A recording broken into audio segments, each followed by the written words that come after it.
Well, let's talk a little bit about preparation for the upcoming season. I think it's been difficult for most coaches and for most athletes across the state of Kansas, around the country, in preparation because of COVID, the pandemic. How has it affected your kids and you? Yeah, it's a good question. We had an in-service here last Thursday and talked as teachers, and it's been tough. Coming out of the spring and into the summer, there were some down people, and I think that's nationwide as people are trying to get used to it. And I think as we move through the summer, for me, it was really good to get some of our kids back in the weight room, to get a little bit of normalcy back into their lives and my life. And man, it was so great. We had enrollment last Wednesday, and then we start school today, and it's been really, really good to have the kids back in school. We got little kids running around again. Our high school kids are back and engaged. And I think just for me personally, it's been really encouraging to have that sense of normalcy back in all of our lives, and I think for the kids as well. And it was tough. It was really tough, for a lot of people just to go through, what everybody did. And I think you saw that, again, nationwide. I remember a year ago, back in June, I think a year ago, Six-Man had its first ever all-star game in Newton and didn't get to do that this year. Hopefully next year there will be one, but that was kind of I think a marketing opportunity for six-man football, do you think? Yeah, a lot of people, it was in eastern Kansas, there in Newton, and I think a lot of people at that first game were there, had never seen a six-man football game, and so it was new to that part of the state. And it was great for our kids to have that experience because, just naturally, a lot of them probably wouldn't be able to play in that eight-man game, just exposure to those coaches and no fault to anybody else. But it was really good to be able to organize that and do that for the kids who were playing six-man football. And it was a bummer. I felt really bad for some of the seniors last year who didn't get that opportunity. We had arguably the best quarterback that's ever come through Weskan. Passed for over 6,000 yards, 150 touchdowns, I think, through his career. It would have been amazing to watch him play one more game and coach him one more game.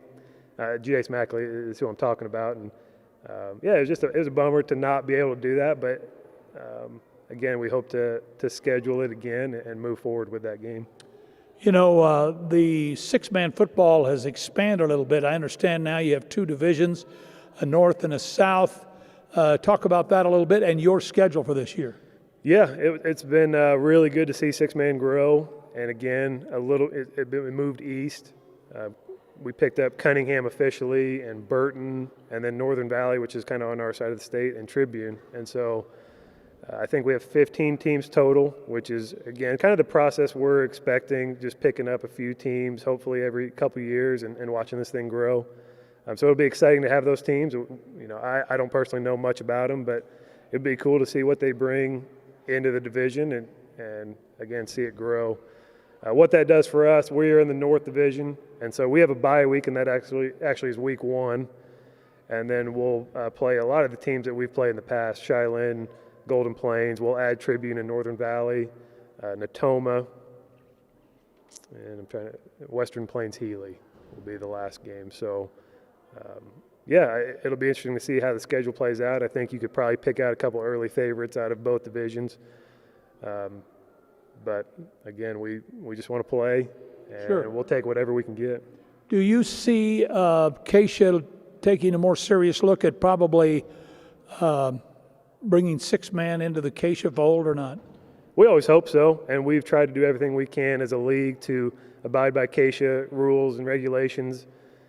It's every 2 years it'll be reevaluated, and so I think as it grows, I don't know if the number 24, 24 teams in the league is the magic number, or if it would ever be before that. But again, we have that conversation. We'll have it again here in another year and a half and see if they'll be interested in taking us, and we would love to do that. You lost, you mentioned the great quarterback that you had. Who's the leader on this year's team? Who will they look to? Yeah, we have a fairly experienced group coming back. Our numbers have fallen, but we have 3 seniors. We have Mac Purvis, who's been an all-state receiver before and a very good defensive player as a linebacker. Zach Shem, I believe, will probably step in at quarterback. We'll see how things play out. and Dakota Langdell, who hasn't played a lot, but has really grown over the years and become a more consistent part of the team. And then Dalton Mackley is a junior, Jace's little brother, and he just has a natural leadership that probably since he was a freshman, people gravitate towards him, they listen, and he's not afraid to be fun and vocal, but also get on people when it's needed, and he times it up right. And so he's a natural leader that, even though he's only a junior, will step up. And so those four, I think, we'll expect to be the leaders. I wanted to ask you, because we didn't get a chance to visit with your volleyball coach who's gone, but you're the AD. Volleyball team has had to make some adjustments, you told me, because Colorado has no athletics. Yeah. Has that been a real big challenge? Apparently you filled it. Yeah, as an AD, when Colorado made that announcement, it affected our junior high sports. We were trying to finish a football contract with the Colorado school, and then obviously high school volleyball and basketball. And so, yeah, it was challenging here, especially this last week, making sure we had games filled, trying to make sure we're giving our kids the most opportunities as possible. We did lose 3 high school volleyball games, and we filled at least 2 of them with other local schools and in different tries and quad situations. So really excited for our volleyball team. Everybody's back. We didn't lose. We had a foreign exchange girl last year, but as far as kids within the school, I think we'll have 12 players, which will be the most we've had in 3 or 4 years. A lot of talent coming back. And so we're really excited for the girls to start their seasons and see how far they can go. They finished basketball in sub-state, so it was a good run for them there late in the season. Yeah, you bet. Well, listen, good luck to the football team. Good luck to the volleyball team as well. And we will see you and follow you, not just football, but volleyball as well, and the Weskan Coyotes throughout the remainder of the year.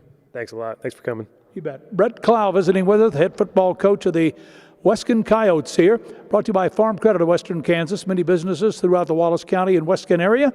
Thanks for joining us.